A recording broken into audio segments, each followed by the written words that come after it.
ദുബൈയിലേക്കാണ് ഫുജൈറയിൽ ആക്രമണം ഉണ്ടായിരിക്കുന്നു. മുഹമ്മദ് റഹീസാണ് വിവരങ്ങൾ വച്ചിരുന്നത്. റഹീസ്, ദുബൈക്ക് നേരെ അല്ലെങ്കിൽ UAE നേരെയുള്ള ആക്രമണം തുടരുകയാണ്. എന്താണ് നിലവിലെ സാഹചര്യം?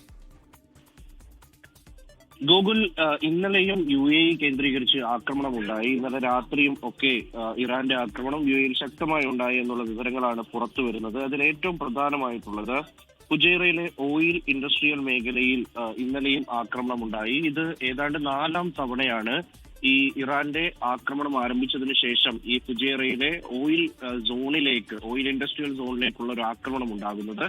അപ്പോൾ ആ ആക്രമണത്തിൽ തീപിടുത്തമുണ്ടായി. ആ തീപിടുത്തത്തിൽ ഒരാൾക്ക് പരിക്കേറ്റതായിട്ട് കൃത്യമായി അതോറിറ്റി സ്ഥിരീകരിച്ചു പറയുന്നുണ്ട്. ഡ്രോൺ ആക്രമണമാണ് ഉണ്ടായത്. ജോർദാൻ സ്വദേശിക്കാണ് പരിക്കേറ്റത്.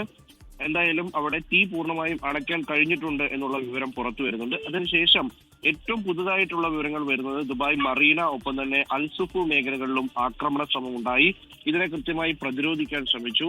വലിയ ഉഗ്ര ശബ്ദങ്ങളൊക്കെയും ഈ മേഖലയിലുള്ള ആളുകൾ കേട്ടിരുന്നു. അത് ഏതാണ്ട് പുലർച്ചെ ഒരു 1.5 മണിക്കൂർ മുൻപാണ്, UAE സമയം ഏതാണ്ട് ഒരു 3 മണിയൊക്കെ ആയപ്പോഴാണ് ഇത്തരത്തിൽ വലിയ ശബ്ദമുണ്ടായത്.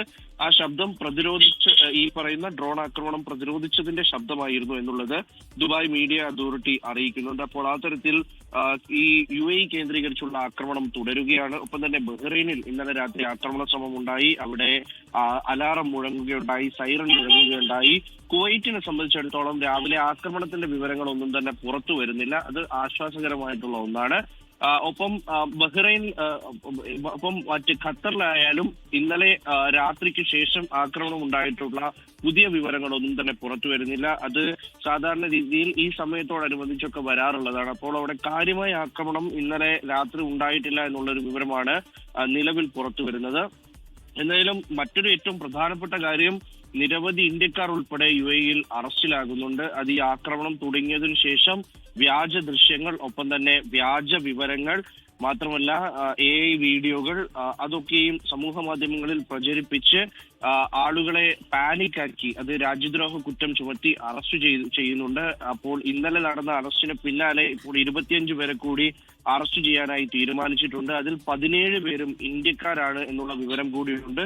ഗുരുതരമായ കുറ്റകൃത്യമാണ്. അതിൽ അറസ്റ്റ് തുടരും എന്നുകൂടി അറിയിക്കുകയാണ്. അപ്പോൾ ആ നിലയ്ക്ക് കൂടി ഇപ്പോൾ ചില പ്രശ്നങ്ങളുണ്ട്. എന്തായാലും ആക്രമണം തുടരുന്നു, പ്രതിരോധവും തുടരുകയാണ്. പലതരത്തിലുള്ള ചർച്ചകളും ഗൾഫ് കേന്ദ്രീകരിച്ച് നടക്കുന്നുണ്ട്. രാഷ്ട്ര തലവന്മാർ തമ്മിൽ ചർച്ച നടത്തുന്നതായിട്ടുള്ള വിവരങ്ങളും പുറത്തു വരുന്നുണ്ട്. എന്തായാലും ഈ തുടർച്ചയായിട്ടുള്ള ഒരു 15ാം ദിവസവും ഒക്കെ ഈ ആക്രമണം ഇങ്ങനെ തുടരുകയാണ്. ഗൂഗിൾ.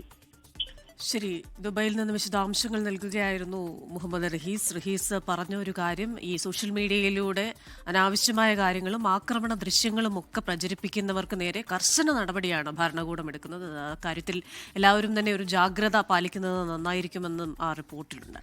ലോകത്തെവിടെയായാലും ഏത് സമയത്തും 24 വാർത്തകളും ഓഗ്മെന്റഡ് റിയാലിറ്റി പാക്കേജുകളും എക്സ്പ്ലെയിനറുകളും വിശദമായി കാണാൻ ഞങ്ങളുടെ YouTube ചാനൽ നിങ്ങൾക്ക് സബ്സ്ക്രൈബ് ചെയ്യാം.